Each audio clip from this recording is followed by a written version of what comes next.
S-ar părea că de câte ori am oprit filmarea s-au făcut mai multe filmări. Asta nu-i nimic, adică nu-i nimic, o să pun partea întâi din cele 3 părți sau din cele 4 părți, nu știu. Văd eu cum o să fac. Da, o să fie ceva gen partea întâi din cele 4 părți sau partea întâi din cele 5 părți.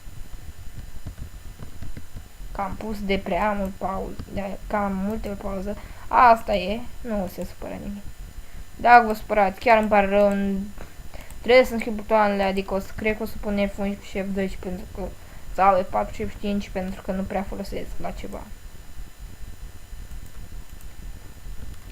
Așa, să ne punem geamuri. Căsuța noastră nu are geamuri.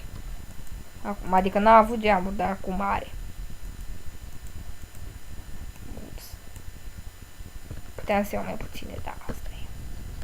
Bun, gata. Ne-a făcut geamurile. Le-am spart pe alea din game, le-am și aruncat. Nu le-am luat și cred că au și dispărut. Dispărurăți? Da, dispărură. Mă bucur. Haideți să continuăm cu minatul. Da, cred că episodul ăsta se va numi Laminat 2 sau Laminat 1, depinde cum le-am numit pe restul. Da, adică cum am numit pe primul, cred că eu n-am numit în căutare cu diamante. Credeam că ea să bloca mouse. Atât-i trebuie.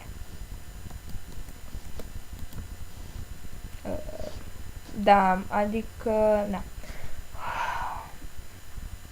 Acum, sincer, cred că o să filmez cu Fraps. Sincer, Hypercam asta cu care filmez eu în acest moment. Adică, nu știu, face 5 frame-uri, nici măcar câteva frame-uri așa în plus. Să zic, nu știu, e bun cu mine. 9 FPS-uri.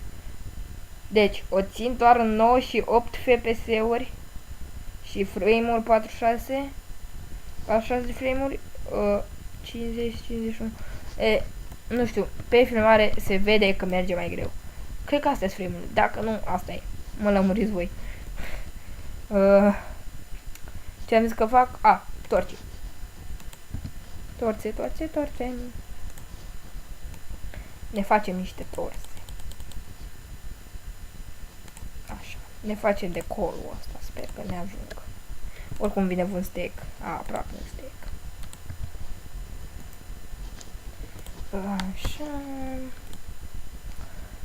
6 diamante. 42E. Să sperăm că o să avem noroc la căutarea de minereuri. Adică pe unele mape de al prietenilor mei am avut noroc și am găsit 29 de diamante. Și la mapa mea uneori găsesc doar 2 diamante. Ceea ce e enervant. Adică la mapa altora am cel mai mare noroc și la mapa mea am un ghinion de... nu mai zic cum. Y52. Aoleu, până ajunge la strata 8 o să dureze o grămadă. 49. 48.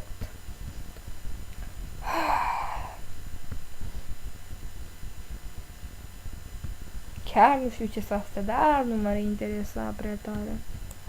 Iau colul ăsta mai încolo, că chiar acum, chiar n-aș avea chef să stau să iau tot colul ăla. Adică stai să iei tot colul până nebunești. Aia nu, e important. Colul avem destul. De acum să nu trebuiască, știu la cine să apelez. La peștera noastră. Sper că nu mi se aude televizorul de dincolo, pentru că pe ăsta la care sunt eu acum, adică e televizorul prins, dar l-am dat pe mut. Pentru că aveam nevoie de lumină și nu vroiam să aprind becul. Că mă enervează. Îmi vine în ochi. Hai măi. Până ajung la stratul 8.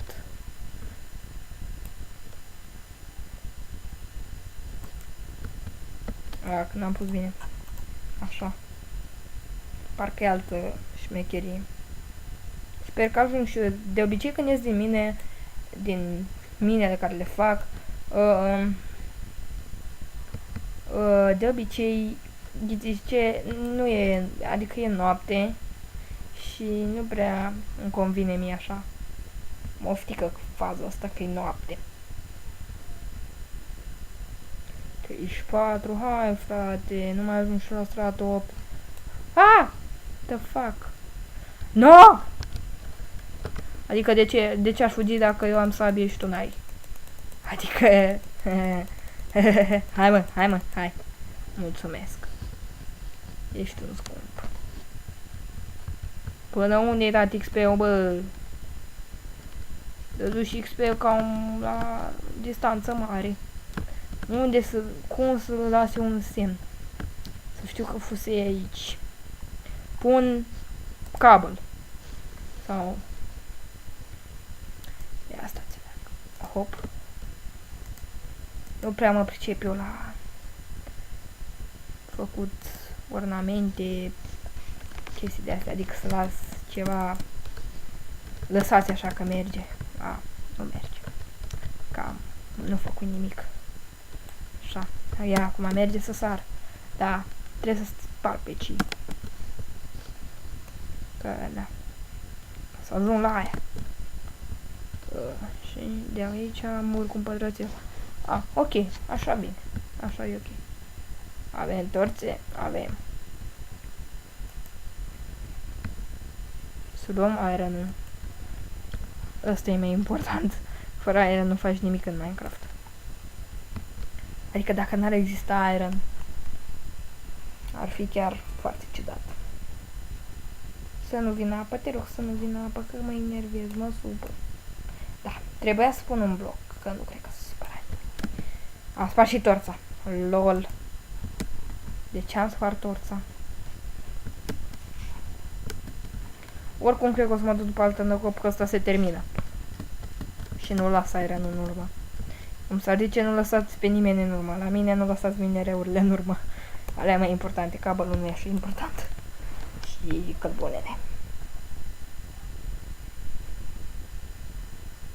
La ce strat suntem? Y26. Nu că am găsit diamante, dar... Bă, dar ce e aici adunare? Adică serios.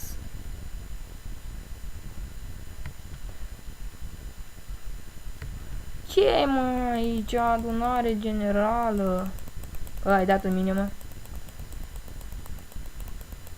Mori odată. Că ești enervant deja. Da. Hai să lăsăm mineralele în urmă, adică chiar n-ar vrea să mor. Adică n-ar fi chiar foarte, foarte ok să mori.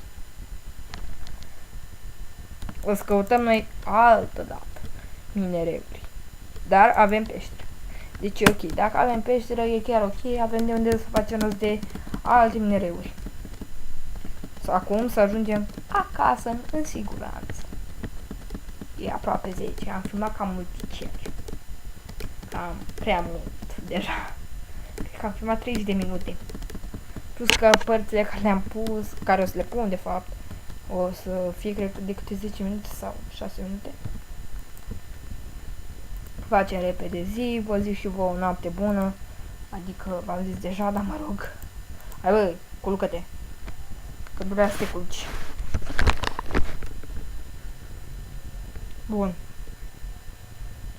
Lăsăm astea așa că nu cred că se supără nimeni.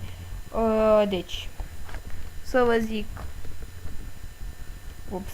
Iar dau pe F6 și mă enervez că dau pe F6. F5. Ținem sabia și... Bă, de ce te-ai scos? Nu pricep. Bun. Sper că v-a plăcut acest episod. Mulțumesc că m-ați urmărit din nou în această serie de survival. Promit că când am folosit game mode o să fie și prima și ultima dată când am folosit game mode pe cuvântul meu de gamer. Deci, mulțumesc că m-ați vizionat. Dacă vă place, dați like, comment, subscribe. Abonați-vă la canalul meu Vi las, mă rog, în descriere dacă v-ați abonat. Mulțumesc în continuare și, cum să vă zic eu, noapte bună pe data viitoare. Pa!